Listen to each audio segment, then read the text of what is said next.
So Butch is an archaeologist, anthropologist, and geologist with 36 years of experience in all phases of archaeological impact assessment and mitigation, paleontological assessment, traditional knowledge studies, Aboriginal and public engagement, environmental site assessment, and environmental geology. Please help me welcome Butch. Thank you. Thank you very much, and thanks for inviting me to make this presentation today. And I apologize it took so long. You can't tell by looking at me, but my back is 57 years old, and it went out on me just before we were supposed to have our meeting in June. This meeting came about through an invitation from Trevor Joyal, who works for Manitoba Hydro in Winnipeg. And we had an opportunity to work together on a project there, and got to know each other a bit, and he felt that there would be some things that I could share from my experience. You can tell that my bio is a little dated. I actually have been doing this job for 38 years now, and again, you can't tell by looking at me, and the word Aboriginal is in there. I'm trying to use Indigenous, although, as you all know, that the legal language, especially the Canadian Constitution and the 2012 still use the term Aboriginal, so we're stuck with that until some things change. At any rate, what I would like to do is make a presentation that's sort of from a personal experience. The first thing I have to do, like in any 12-step program, my name is Butch, and I am not an engagement professional. Okay, I'm not certified in IAP2. I leave engagement to the professionals. I'm hoping that is the punchline that comes from this. And but at any rate, I'd like to share some experiences I've had in the evolution of speaking, especially with Indigenous people over the period of my career from the very latest 70s till now. And of course, I'm a left-handed person saddled with a right-handed mouse. A couple of things. We are in Stantec's office. Thank you for coming here. It makes my life a lot easier. I don't have a car, although getting here on a bicycle with the bike lanes being the last things they cleaned isn't that much easier anyway. But first of all, the exit is not the way that you came in. If the fire alarm should sound, go straight back that way. But that first set of doors that you crossed over and you could see the parking lot between, you can go out those doors. The muster point is across the street in the parking lot, but please don't walk across the street to do that. Go to the crosswalk. And working where you work, you're very familiar with this kind of speed, right? Housekeeping, just one thing in particular, well, two things in particular, not that anybody's going to be wandering around up here. We have a trip hazard here with the cord. Through that door, and immediately to your left is the washroom. Okay? And when you leave, please remember to sign out and return your cards. Because we are committed to safety at Stantec, I'd like to share my safety commitment with you. We do a thing every year that is our commitment to safety. And my commitment is to think before I act.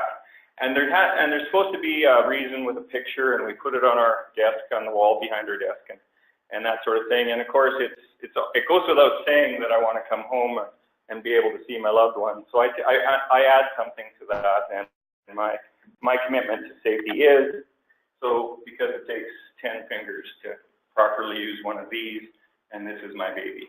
So now let's get on with the show. So here's the agenda. I'm going to say a little about myself and my observations from the early days of working in Indigenous communities. I'm going to talk about engagement in traditional land use. Before is not necessarily the right word, but outside of the context of the duty to consult. I'm going to talk about facilitating proponents' engagement, and that really only happened after the duty to consult became a thing. SIA 2012 is going to be my example of weaving Indigenous knowledge and Indigenous issues and concerns into the environmental assessment process. We have We have 13 of them across Canada and 2 federal ones, but I'm only going to use SIA 2012 as the example. It's probably the most well-developed. There is a 2015 supplement to SIA 2012 that is the guidelines for traditional knowledge, current use of lands and resources for traditional purposes, but that hasn't been ratified yet.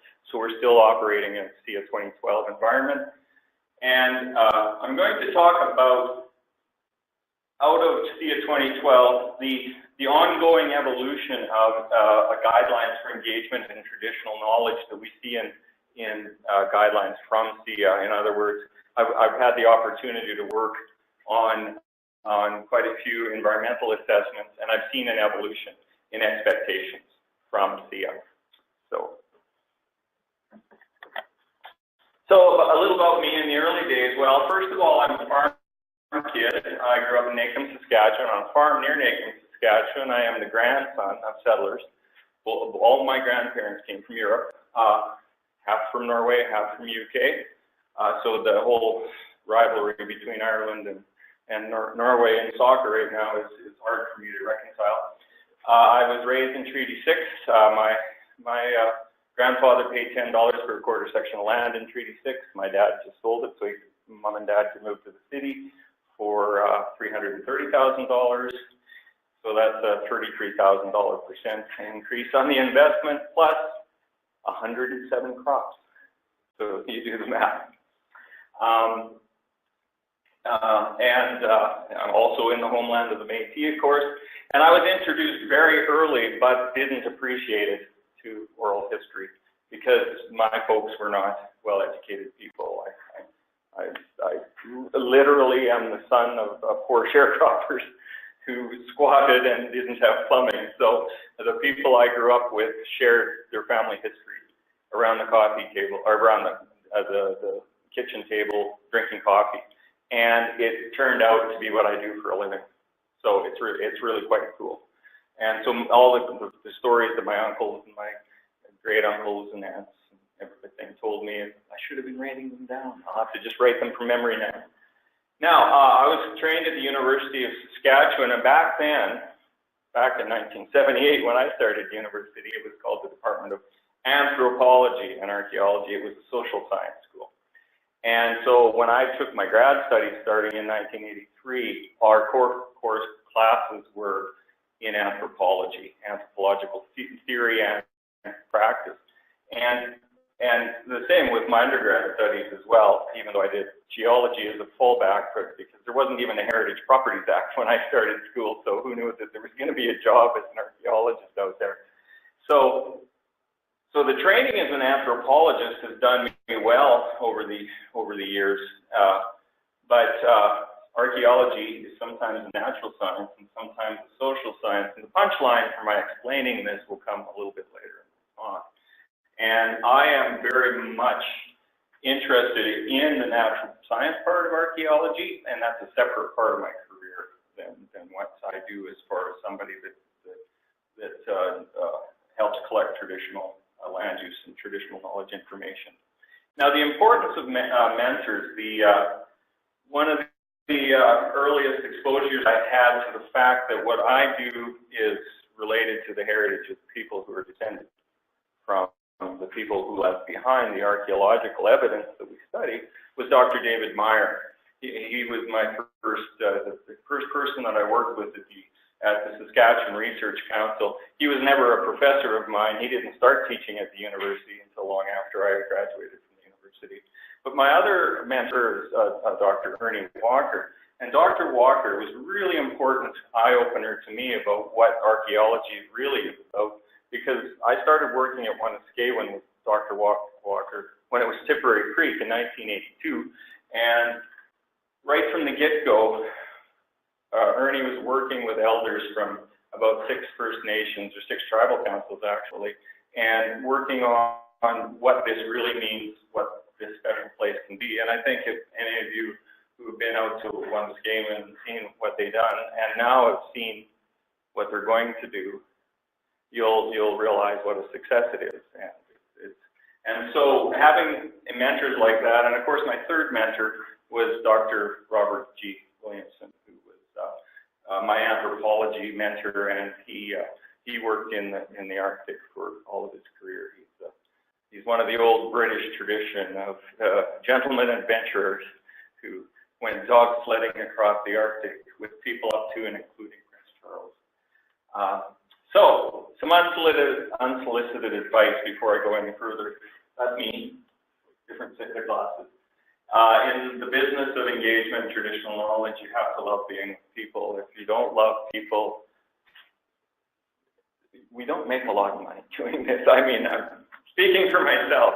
You got to love the job, right? Because we all have the gray matter to be chartered accountants. So if you're going to do something that you get paid half of that, you better love it. And the great joy of my job has been engaging with people and having fun. And that's just one of my clients took that picture while that was going on. So I've always loved that picture because that's a typical day. So engagement in traditional land use studies before or outside the duty to consult. Well, I'm just going to give some highlights, and of course, if anybody has questions, please ask whenever they come to you. This doesn't have to be a one-sided conversation. But one of the things that I did early on in my career in 1993, apart from the really informal things of working on archaeology crews that always hired local people to work with them and just engaged that way and got to know the local indigenous people who actually lived where we were doing our projects. The Prince Albert Model Forest was an attempt to describe an ecology, a large ecology in the central Saskatchewan, and that started in 1992, and I had been working on that. And it was my first real large traditional land use study, and I had the opportunity there to work with some people who were elders at that time in 1992 and 1993, people in their 80s and 90s. So they were born in the 19th century. And the people I worked with in that context, by and large, hadn't been victims of the residential school system. They were able to be out in the bush, and then Mounties couldn't find them. So I had an opportunity to have a direct link. When I was in my early 30s, I had an opportunity to have a direct link with people who hadn't had the oral tradition broken by the residential school experience. It's one of the highlights of my life. Run with the dogs, don't ride the sleigh. The advice I got from a 96-year-old man when I was 33 years old, Alan Nichols, Elder Alan Nichols, lived at Waskesiu. And in 1929, the Canadian government came and loaded them all on a sleigh one night, and as they rode away, they made them watch them burn their houses down. And now that's where I go play every summer, because Waskesiu is the lake that I go to for all that. So they moved them to a swamp on the south end of Montreal Lake. I talked to a man who was 29 years old when that happened, or 28 years old when that happened. And I feel really privileged to know that. But I said, so he had retired from trapping when he was 93 because he fell and broke his leg. And his 70-year-old children said, "Dad, you got to move down." Said he'd been it was obviously trapping is a wintertime activity. They found him because his dog stayed with him. He didn't use the snowmobile. And it snowed overnight, and he was completely covered in snow. And the only reason they found him is his dog team was just sitting there. I mean, it's fascinating. I got to meet people who lived that way. And that's the life he knew. And through a translator, James Settee, you might recognize that name. James Settee was my translator. I've lived a privileged life, by the way. I asked, after the interview was over, I said, so I'm 33, what do I do to be fit and healthy at your age at 96? He's 66 years older than me at the time. He said, this arthritic finger shakes at me, and he said that in Cree, he said something, and then James laughed, and then I said, what was the advice? You run with the dogs, you don't ride on the sleigh, he said. So took his advice. From there I went on to some dam rock histories, and in other words, and notice that there's no N in that word. The building of hydroelectric dams has been a source of historical grievance for people for years. And I've had the opportunity to work on 2 projects, and one of them was fascinating in the respect that I got to immerse myself in the community. So in 1997, I moved into a community in Northern Ontario and spent over a month with them. And I was ritually cleansed by Meadowan priest and priestess. And then we went about finding the graves that the hydroelectric dam that was built by Ontario Hydro in the 1930s had washed out and into the lake. We found 22 damaged grave sites, and I recovered the remains of 54 people from the lake. So that was a spectacular project. I learned a lot from that. One of the things I learned is we did the whole thing on a boat, and I took a big thermos of coffee every day, and like the person of European descent that I am, I'd pour a whole cup full of coffee and drink the whole cup full of coffee and put the thing back on. And then I'd say to Lawrence Twigchick, was the guy's name, Lawrence, you got to pull over, I got to go to the bathroom. And so we did this for about 4 or 5 days. And then I started to notice none of the old guys I was with had to do the same thing. So and then I noticed how they were drinking coffee. They'd pour this much coffee, take a sip, put it back. And then they noticed that I was doing that. And one of the old guys said, "You finally learned how to drink coffee. Spend your life on a boat." So these are the kinds of things that I carry with me through life, you know, and it's the same for driving, by the way. So at any rate, that might be a middle-aged man story, I'm not sure. The other project we did was really interesting in that we did work up in northern Saskatchewan community with people that lost their summer homes to a hydroelectric dam that was built in 1931 without any consultation. Of course, obviously none of this stuff happened without consultation. This was about the time that the Natural Resource Transfer Act was happening. So the First Nations were in a vacuum as far as the federal and provincial governments were concerned. But the elders that are pictured here, probably none of them are with us anymore because that's 2004, 13 years ago, and they're all in their late 80s at that time. And by that time, they were, as you can see, with the one exception, were all elderly women because of the age, you know, the life expectancy. But at any rate, they told us where to dive for their cabins that were submerged near this island.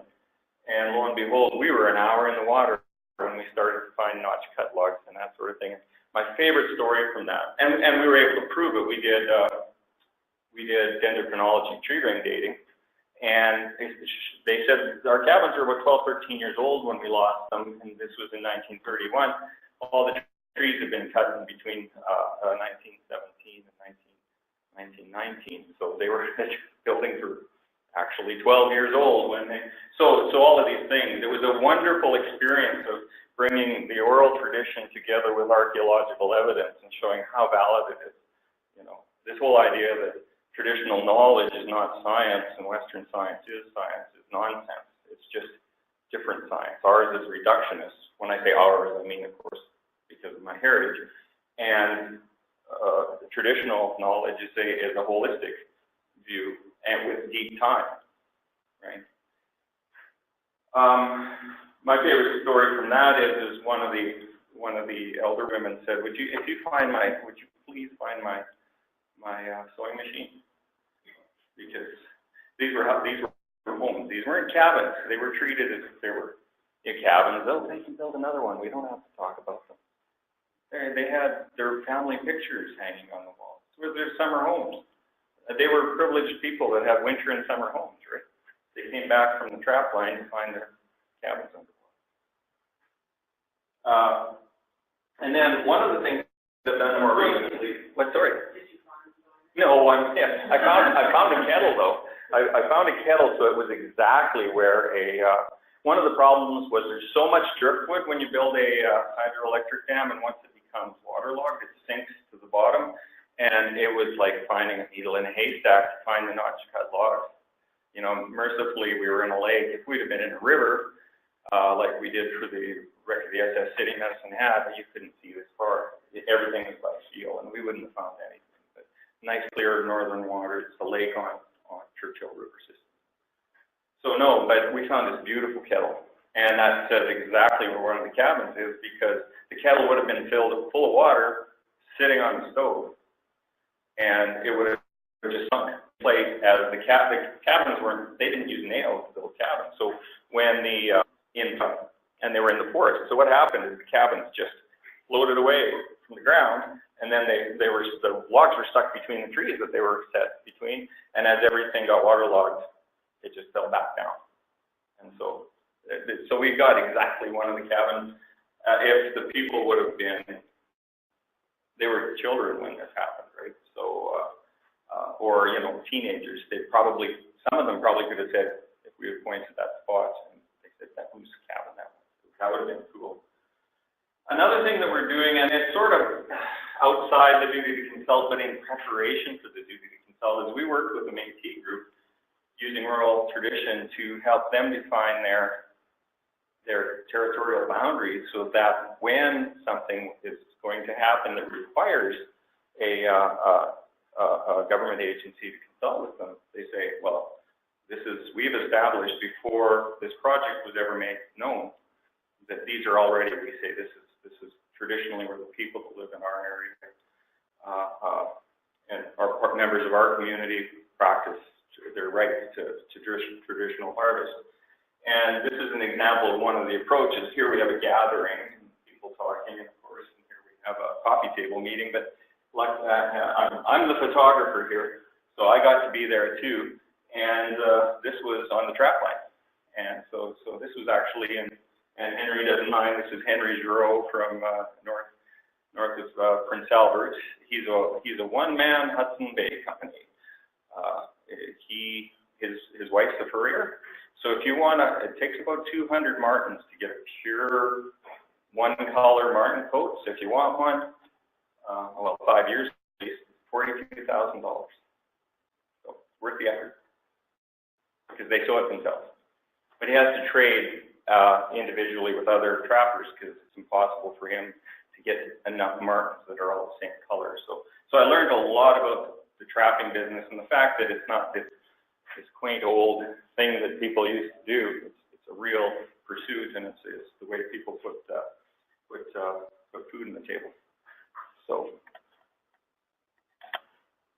maybe I'm going on too long. So facilitating proponent engagement. I'm not going to read that, but you all are familiar with the HIDA and the MISCU decisions that really didn't create the duty to consult. The duty to consult has always been there since the treaties were signed. What it did was remind the Crown that the Crown has the duty to consult. The duty to consult was immediately delegated to proponents in the environmental assessment process, simply because the Crown does not have the capacity to go into the communities while a project environmental assessment is being prepared. So some of the procedural aspects of an environmental assessment and the consultation are delegated to the proponent. Now, of course, both sides have to agree to do that. And so, suddenly, in about 2004, 2005, when this started to trickle down and started to be required of coal mining companies and oil companies and all my clients, okay, they came to me and people like me saying, would you do this for us? And I'm an archaeologist. So archaeologists were being asked to do things that they weren't qualified to do, and they still do it. Archaeologists across the country put up shingles as engagement specialists and facilitating a consultation. I thought that was wrong. I didn't feel comfortable being put in that position. The people I was talking to in the communities, I did. Clients asked me, and so I accompanied them to meetings and things.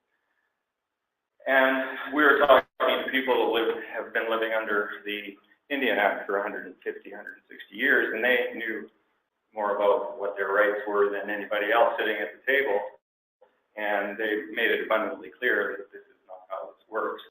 And so the thing I did, and sorry for making it about me, is I insisted that at least somebody in our office was trained as a professional, certified engagement specialist. And so my role in engagement now is to go along. But as far as setting the agenda and study design and all that, I leave that to professionals.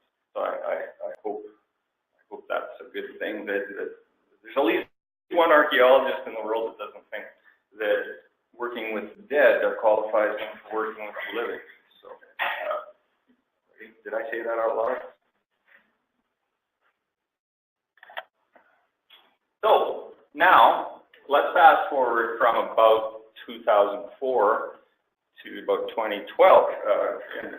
The first thing was simply consultation, and companies thought, okay, we'll go out and we'll talk to the local First Nations and local Métis people, and that was it. And show them where our mine's going to be, and do you have any comments or anything like that? Have a ceremony, that kind of thing.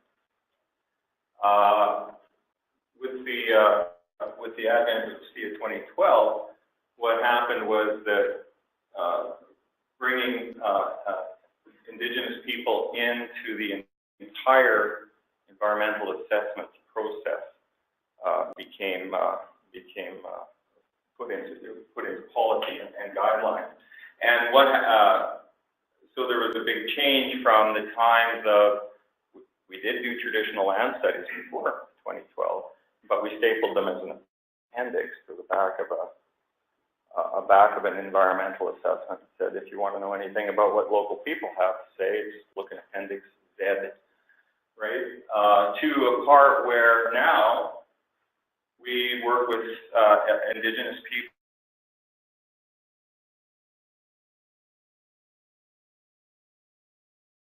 people when we're scoping the project. Actually, I'm 57 years old. I probably will work till I'm about 6. Project is 67, at which time I'll become the independent reviewer that nobody wants to get after that. For my English snobbery on young people that still work at Stantec. But until I'm about 67, I hope to be actively involved in this kind of thing. And my dream is to actually get into a participatory environmental assessment where everybody involved and everybody that's going to be affected by a project will have input at the get-go rather than being informed at the end. And right now we're still being informed at the end, and they're still being informed at the end. And one of the major flaws, in my humble opinion, is that the scope is set really before the project description comes out. Project description is what the government responds to create its guidelines. Well, the ball has rolled so far down the hill, like Indiana Jones, Raiders of the Lost Ark. That ball is on its way, and there's only two things: get rolled over or jump out of the way. So one of the difficulties is having Indigenous people and stakeholders identify valued components rather than being shown the valued components that scientists have decided are in the EA. Predict potential effects rather than us coming with this table saying, these are the potential effects and the measured parameters that we're going to use to see if they're doing that.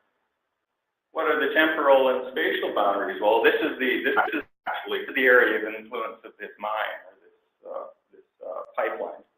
Well, no, actually, we know more about the way birds move and birds fly and things than you do, so I think your spatial boundaries are wrong. And the temporal, how long will this affect the environment? Is that up to the people using a Western science methodology to decide, or is that up to people directly affected by the project to decide? So, but my wine right now, that's with an H, is that we get involved too late. Okay, and so instead of being able to wax eloquent about how we involved Indigenous people in setting the scope of the environmental assessment. We rationalized why we used the value components we did. Okay? So analyze, establish a baseline. Baseline means what are the existing conditions. So we need to know what the existing conditions of Indigenous people potentially affected by the project are. And that comes through traditional land use studies and learning about traditional knowledge. Two different things, of course. Traditional knowledge is that deep, shared knowledge of the environment and how the ecology works, whereas traditional land use is more about people who are currently on the land, and they will be directly affected. A project doesn't affect knowledge. It can affect the knowledge holders. It doesn't affect knowledge, but a project affects people that harvest from the environment. So that's why we look at traditional knowledge as something that influences the decisions that are made in the scope, whereas traditional land use is now one of the value components, and it's something that we measure effects on. As far as we can, a lot of them are intangible, and we don't have any right to measure effects on intangibles. Getting back to establishing a baseline, what CETA wants and what the proponents are willing to pay for are two different things. The level of information that would be required to fulfill the requirements to their ideal would require the kind of job I was talking about in Northern Ontario, when you get to embed yourself in the community and really learn about things. Not have 2 meetings with 8 people around us, not have a meeting like this and mark up maps quickly and say, okay, we've done our bit. So, if I see heads shaking, so we've all been there. The other thing that is being asked is that Indigenous people, harvesters, people, rights-bearing people are asked to help identify the residual effects. In other words, if a company creates a mitigation to a project, and it's not just up to the environmental assessment people to say, okay, this is what the residual effect's going to be. Everybody's comfortable with environmental assessment language, I'm assuming. And so not the residual effect is going to be this, trust us. No, we don't do that anymore. CETA doesn't want that anymore. And I fully agree with them, is that we need to discuss the mitigations before they get locked into a final filing of the environmental assessment. If we don't do that, we are going to have hundreds of information requests from each of the communities that are potentially affected. And it's incumbent upon us to explain that situation to proponents, saying you can either deal with it now, or you can deal with it for a long time later. So, and the same is true of cumulative effects. Everybody knows that a project isn't an isolated event that stands on an island. It affects the environment cumulatively, because there's a road, and then there's a power line, and then there's a pipeline to get the water to the mine that's going to be built that has effluents and tailings. And as you add all of these different things together, and then another mine, and then a fish camp, and all of these things. I'm speaking northern right now because I spend most of my time doing work in the north. All of these things act cumulatively to affect the environment, and it's important to include Indigenous people in what the predicted cumulative effects will be. The determination of significance, what's the significance of residual and cumulative effects? We're asked to do that by CETA. We don't want to do that. It's, who am I to say what's the significance of an effect on Indigenous people? I go kicking and screaming into that. I don't think it's appropriate, but we have to do it. We're asked in the guidelines, and I spend my career working as somebody that writes environmental assessment now. So I have to fulfill the guidelines. You have to table concordance, right? So got to put the check boxes where. So, but we at least have to talk about with people in advance what the thresholds of significance are. And this is where the intangibles come into. There's things that change about an environment much as if you put a power line through Waskesiu, half of the people would leave because they don't want to look at a power line while from their cabin, right? It's the same as putting a power line through a forest where people hunt. They don't want to look at a power line while they're hunting. It changes, but you'd say, but it has no effect on the species that you hunt. Well, that's neither here nor there. I don't want to hunt there. It's changed my experience of hunting. And we have to be able to somehow address that without we can't measure it because we're not them. And of course, each individual may have a different opinion. Some people like power lines because they can get on it with a snowmobile. Away you go. That's not the typical case, but you get a range of responses. So dealing with intangibles has a lot to do with saying significance, right? And of course, we all know in the environmental assessment business that you have to find it's not significant or else the project doesn't go ahead, right? So if you do all that work and say there's a significant effect, there's no project. So the mitigations have to be at a level that they reduce the residual effects to a point that they're not significant. Well, now we're being asked by SIA to make sure that Indigenous people are involved in that decision. And developing follow-up programs. So how do you keep this working?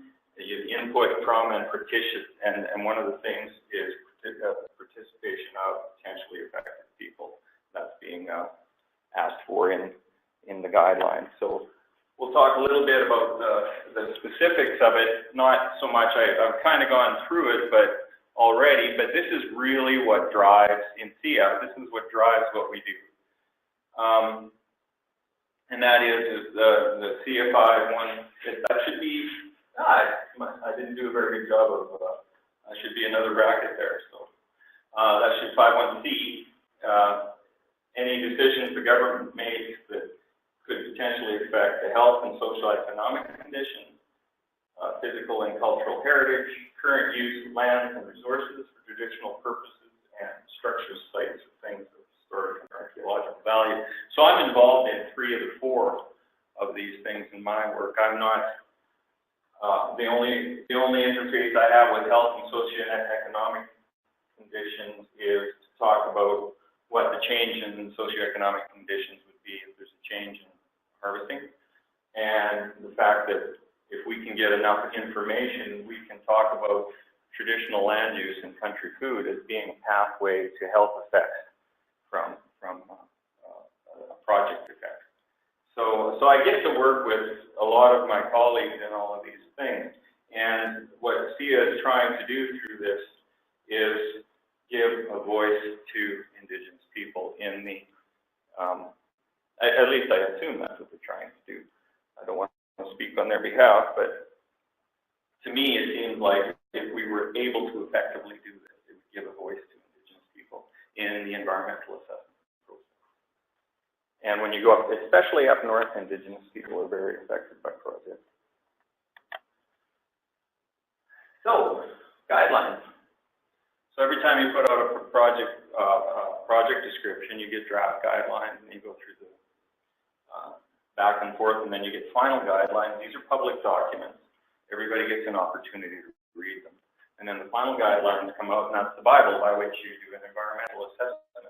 And when I was talking about the evolution of the process and the guidelines, my colleagues and I actually refer to it tongue-in-cheek in a way as we're playing Calvin ball. If you're Calvin and Hobbes fans, Calvin plays a game with Hobbes called Calvin ball, and they run back and forth with hockey sticks and a ball, and they change the rules during the game, right? And so what's happening is not that the rules are being changed, but the rules are evolving in mid-process, right? So we finish one environmental assessment, and we think, okay, that went okay, so now we kind of know how to do this. The next time there's different and more, perhaps, requirements. So I'll give you an example of some of the things that we're talking about in guidelines now. Potentially affected communities. It used to be that people would take a divider, a couple of us know what a divider is, and make it on a scale of a map, make it a 50 kilometers, and draw a circle around the project. And that's everything within a 50 kilometer radius of the project, and that's who we'll talk to. Not paying any attention to whose traditional territory it is, and not paying any attention to the Métis who don't have a traditional territory. They're mobile people. They're everywhere, right? So SIA is giving lists of potentially affected communities, and the proponent wants that list to be the 3 neighboring communities, and SIA comes back with 17. And they say, what? That these people live 180 kilometers away or 400 kilometers away. And some of the criteria, if we can use that word, are based on historical ranges of people and the ranges of the species they harvest. So you find in the north a lot that any community that, for instance, harvests from the Beverly caribou herd will be included in any project that overlaps with the territory of the Beverly caribou herd. Those of you who know your caribou know that's one of the biggest countries in the world is the territory of the Beverly caribou herd. So that includes a lot of communities, right? So, and that can be used as a reason to engage a community. Now, you engage that community and find out if they have any interest. If they don't have any interest, then they don't have any interest. But if they do, then there's a whole bunch of things that need to be done. In my experience, and what's being required now is early engagement. Ships usually sail, but a really good record of communication. And this has become so important nowadays because a proponent can't say tried and failed. We spend a lot of time helping our proponents adequately record every conversation they have, every letter they write, every time they go into the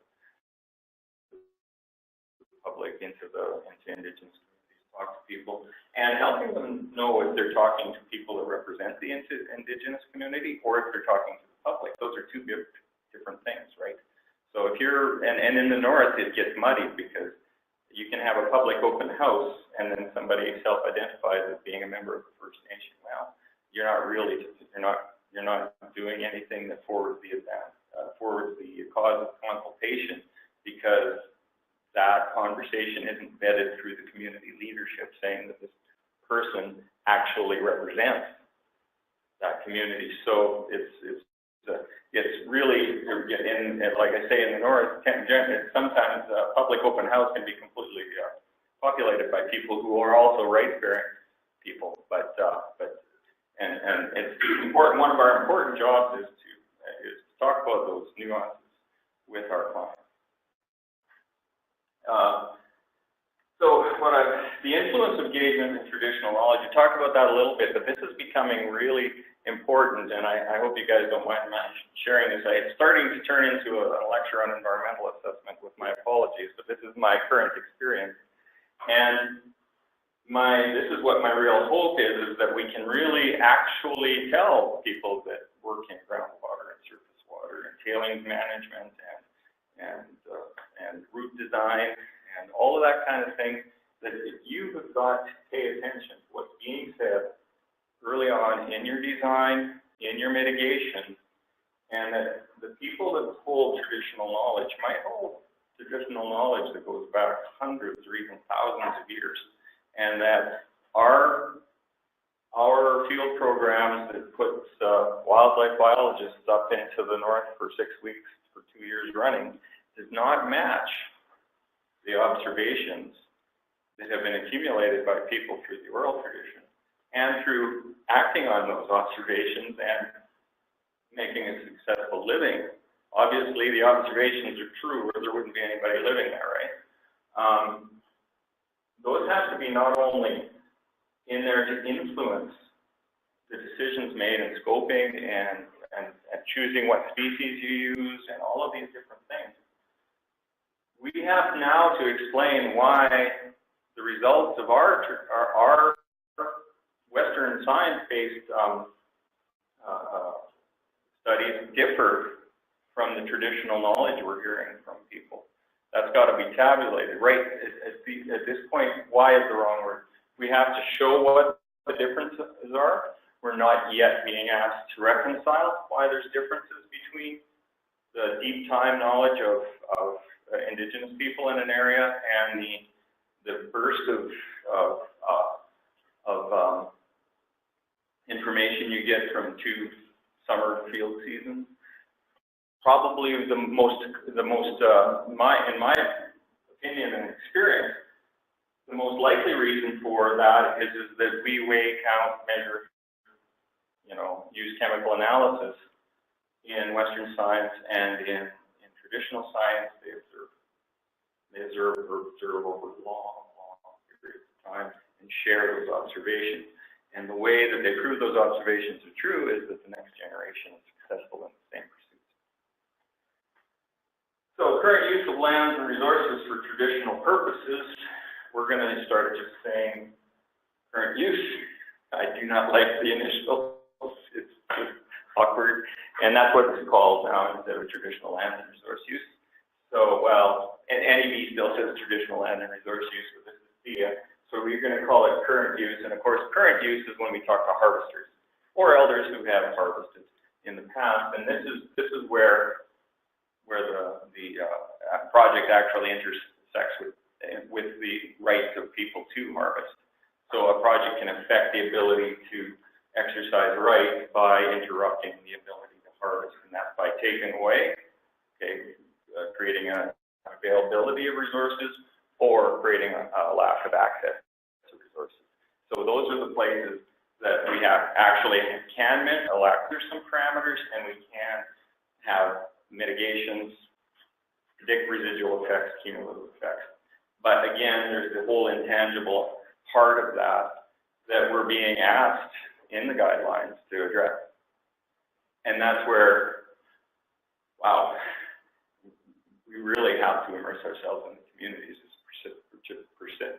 participants, observers, to get an adequate handle on what the intangibles are.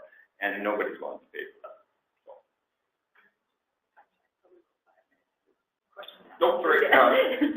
Information sharing, yeah, sorry about that. I'm almost done, I'm sorry. Information sharing, it's very important to have official agreements between the community and the proponent and the government. Both. Sharing information, informed consent, and what they're willing to release. And verification. You have to verify everything that you are going to say about a community now. And a new thing that's come up just recently is that even if we can't do anything with primary project-specific TLU studies, in other words, there's no way we can get a TLU study done with the community before the filing of the project, we can still go to secondary sources. And we used to just go to secondary sources and treat them like an academic exercise. This EA, this academic paper, was written about this community and properly reference it. So we summarize that. We're sending it to each community and asking them if it's accurate, if they agree with it. If they don't, we don't use it. So that's a new step in the process that we're being asked to do as well. So I think it's great. Personally, it's because I like the work. So thanks for your time, and if there's any questions, I'm happy to answer them.